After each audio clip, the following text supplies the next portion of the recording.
They think they're like, I don't know, Batman or Superman punching like Adolf Hitler in the face comic style. And when you have people who are so self-absorbed and so self-important, I think you're only going to see more of this stuff. So this really begs the question, which TikTok did this kid see before being encouraged to go try to, kill ICE officers? It might have been actually a Reddit post.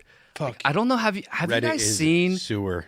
Have you seen these Reddit posts and these memes from trans people? They're like trans meme humor is just literally shooting people. Like that's all shooting and stabbing people. And we don't condone that here. We disavow all of that kind of stuff, right? But for people who bitch and moan about dehumanization all the time, they sure love to dehumanize people who don't think that they are the opposite gender. 100%. And like you see, and it's not fringe and niche anymore. It's like it is mainstream on the left where these memes, these trans memes where they depict themselves shooting or killing people, like they get hundreds of thousands of likes. It's mainstream. Hundreds of thousands of likes. It's mainstream to justify the murder of Charlie Kirk on the left. Not liberals. I want to make a distinction between the left and liberals, but leftists justify the murder of Charlie Kirk without question. They feel unbothered by it. Why? Because he was a fascist who they believe was causing harm against them. They believe his speech was causing harm against them. It's so scary because there's millions of people who feel this way. Like millions of people who feel this way, that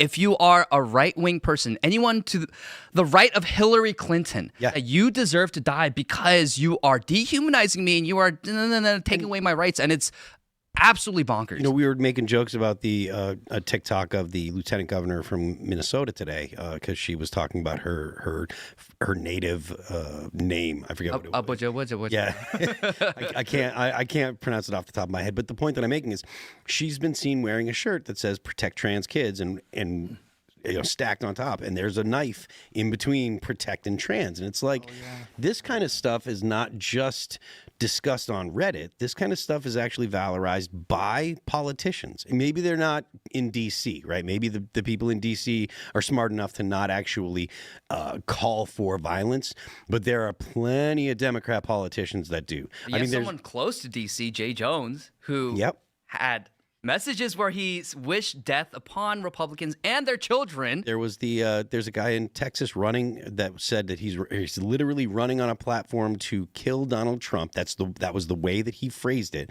and he was talking about, well, we're gonna find him guilty, we're gonna arrest him, we're gonna find him guilty, and we're gonna get capital punishment. Didn't bother to mention what crime he was gonna be charged with. Didn't bother to mention what crime he had committed that was worthy of capital punishment. But he was making it very clear that capital punishment was that was his goal, that he was get him elected, and he was going to make sure that Donald Trump was brought up on charges that would lead to a death penalty. And that kind of stuff is insane. And it's normal. I think that's what makes Democrats, like I don't like Republicans either, but I think this is what makes Democrats really pernicious, is that they know what they're saying is absolute bullcrap, but they live off the delusions of useful idiots who eat it up, where these useful idiots on college campuses, on Reddit, they genuinely believe that Donald Trump is worse than Adolf Hitler. And so they believe that, yes, we need to go out and kill all the supporters of so-called worse than Hitler. And then this is why left-wing violence has become so normalized in our society, where it seems like there is a left-wing attack in the West every other week. Like, we just had a trans shooter in Canada target multiple children, murder multiple children, and somehow the left is completely silent about that. But if you look at his posts, Matt Walsh was calling out that that shooter's posts years ago about, hey, these people are getting really radicalized on the internet, and then nothing's being done because they are a protected class and we can't dehumanize them, and they are somehow protected under civil rights legislation. And to your point about the protected class stuff, like the Canadian media wouldn't even come out and say that it was a trans woman. They were saying it was a gun person.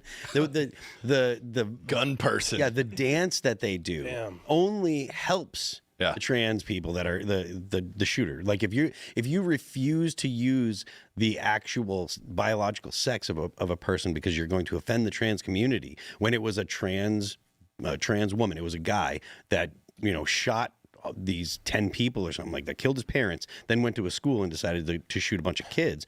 If the government and the media still won't come out and say, look, okay, this was a mentally ill person. This was a person that had a disorder and was on drugs, and they totally ignore that stuff, and they say, oh, you know, it was a person, a trans person, a woman in a dress is another thing that I heard someone say, a woman in a dress. About a guy in a dress that was shooting people. The fact that the media still plays into it only helps these people, only protects these people that are carrying out these heinous crimes. Did you guys see that Canadian police chief when discussing the trans shooter? They said, we will respect the preferred pronouns of this individual while she was alive. And I was like, why? Someone who goes around killing children deserves no respect. There was